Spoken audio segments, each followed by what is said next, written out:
নমস্কাৰ বন্ধুসকল চেনেলটোলৈ আপোনালোকক পুনৰবাৰ স্বাগতম জনাইছোঁ।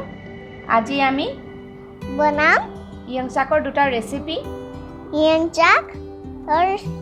ৰেচিপি বনাম। আজি আমি কেনেদৰে বনাওঁ চাই থাকিব দেই।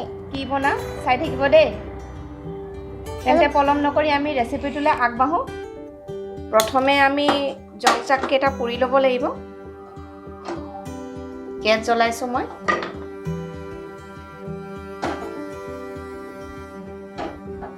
মই তিনিটা ইয়ংচাক লৈছোঁ, মানুহ কম সেইকাৰণে।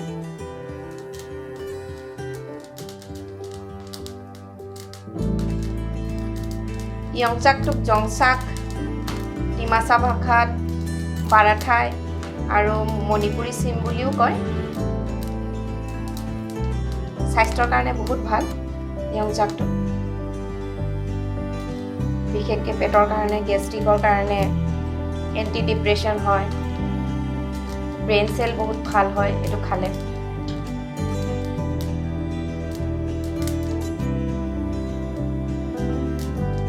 সৰুতে মই খাব পৰা নাছিলোঁ, গোন্ধ এটা আছে ইয়াৰ।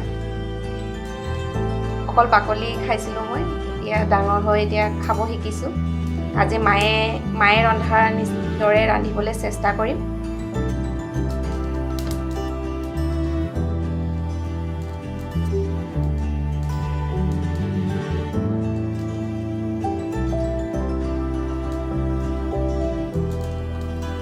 ইয়ংচাক দক্ষিণ পূব এছিয়া আৰু আমাৰ উত্তৰ পূৰ্বাঞ্চলৰ এটি জনপ্ৰিয় খাদ্য বুলি ক'ব পাৰি।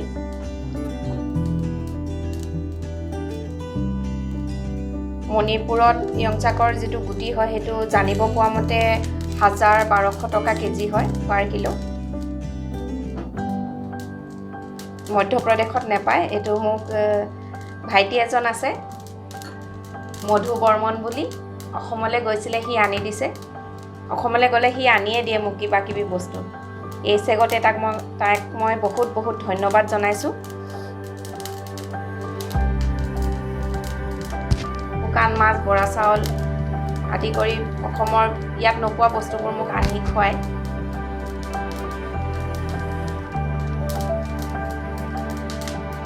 এনেদৰে দুয়োফালে পুৰি ল'ব লাগিব ইয়ংচাকখিনি, নহ'লে ধুনীয়াকৈ গুচাব নোৱাৰিম আমি।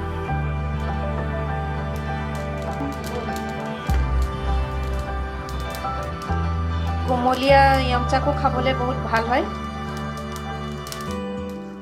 চিঞ্জু বনাই খালে বহুত ভাল পাওঁ মই, ইৰম্বা চিঞ্জু। পৰৱৰ্তী খণ্ডত মই আপোনালোকক ইয়ংচাকৰ ইৰম্বাৰ ৰেচিপি দিবলৈ চেষ্টা কৰিম।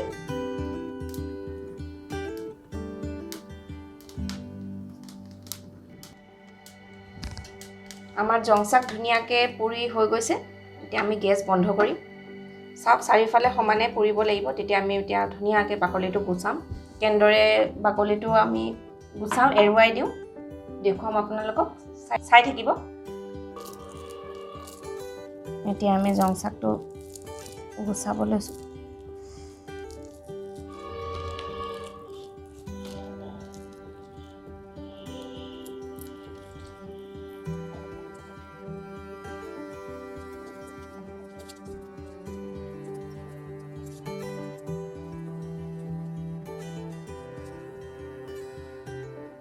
ইয়ংচাক আমাৰ বাকলি গুচাই হৈ গ'ল।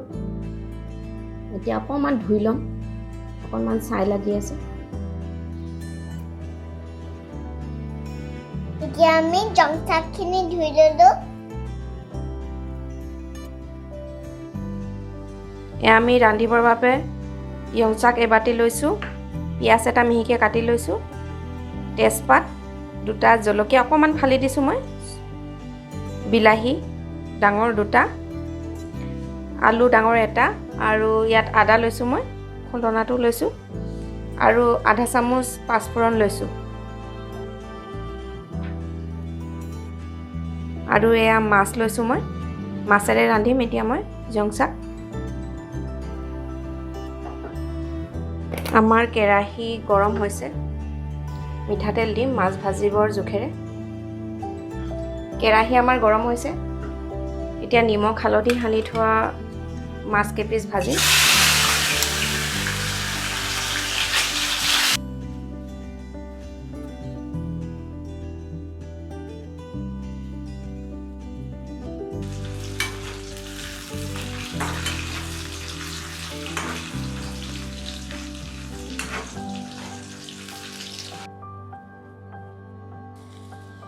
মই এতিয়া মাছ ভজা তেলতে তেজপাত দিম, আধা চামুচ পাঁচফোৰণ, দুটা জলকীয়া আৰু এটা মিহিকৈ কাটি লোৱা পিঁয়াজ।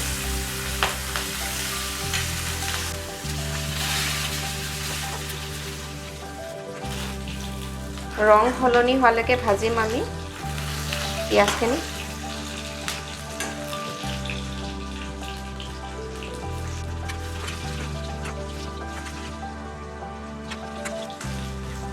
ৰং সলনি হৈছে আমাৰ। এতিয়া কাটি থোৱা বিলাহী দিম মই।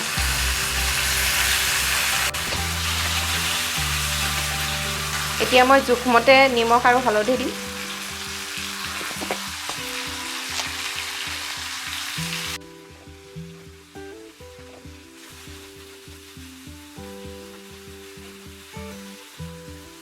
বিলাহীখিনি আমি গলি যোৱালৈকে ভাজিম। জুইটো অকণমান কমাই দিছোঁ মই। বিলাহী আমাৰ প্ৰায় গলিছে। এতিয়া মই সিজাই থোৱা আলু দিম।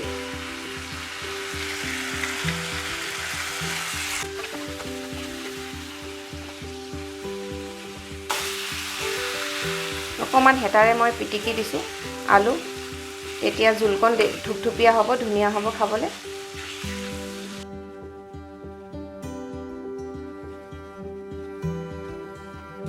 আমাৰ ধুনীয়াকৈ ভাজি হৈছে। এতিয়া মই গৰম পানী দিম।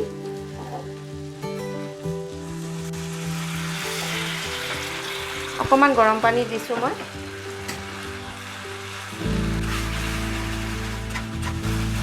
পানীখিনি মই শুকুৱাই ল'ম প্ৰথম।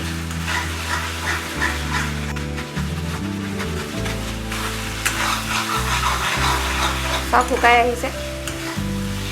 এতিয়া মই পুনৰ গৰম পানী দিম। জোখমতে পানী দিছোঁ। মা আইতাহঁতে কোৱা মতে মাছৰ জোলত গৰম পানী দিলে খাবলৈ সোৱাদ হয়, সেইকাৰণে মই এনেদৰে দিওঁ। এয়া ভানীয়ে ধুনীয়াকৈ খুন্দনাত খুন্দি দিছে মোক আদা। এতিয়া ভানীয়ে দি দিম কৈছে। দি দিয়া ভানীয়ে।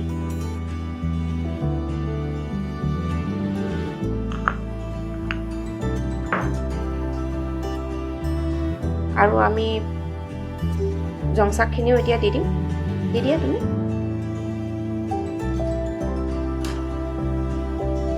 লাগি ধৰিছে ন?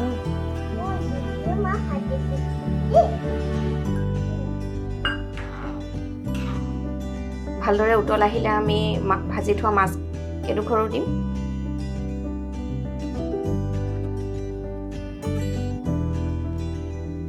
ধুনীয়াকৈ উতল আহিছে। এতিয়া মাছ কেইডোখৰ আমি দিম।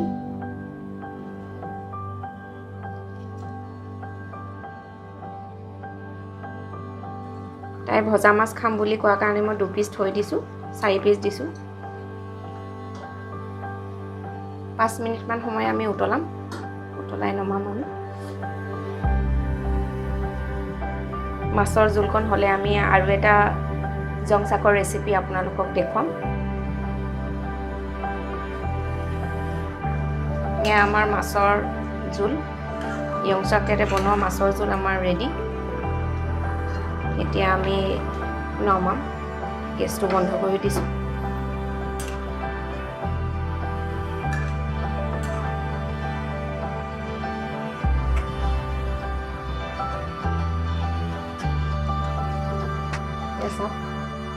খাবলৈ বহুত ভাল লাগে খাই।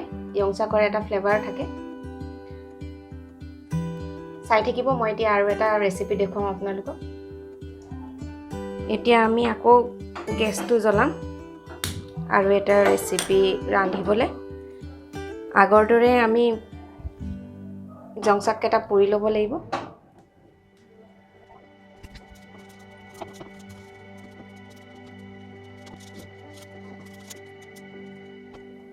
পুৰি হৈ গ'ল আমাৰ, এতিয়া আমি বাকলি গুচাই লওঁ।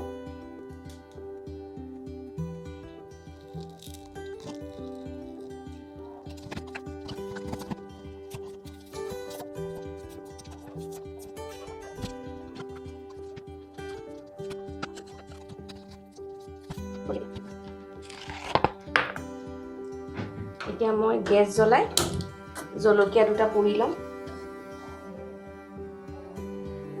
আগতে পুৰিবলৈ পাহৰি থাকিলোঁ। এইটো হৈ গ'ল।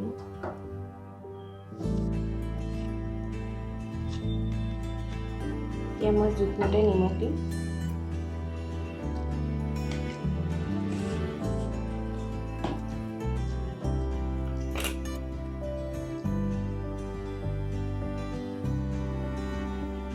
অকণমান মিঠাতেল,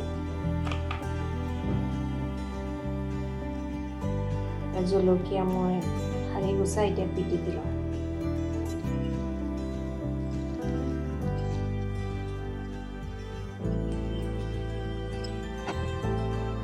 খাবলৈ বহুত ভাল লাগে মোৰ। আজিৰ ৰেচিপিটো চাই আপোনালোকে কেনে পালে জনাব। ভাল পালে লাইক কৰিব, শ্বেয়াৰ কৰিব, কমেণ্ট কৰিব আৰু ছাবস্ক্ৰাইব কৰিবলৈ পাহৰি নাযাব। বেল আইকনটোও দবাই দিব।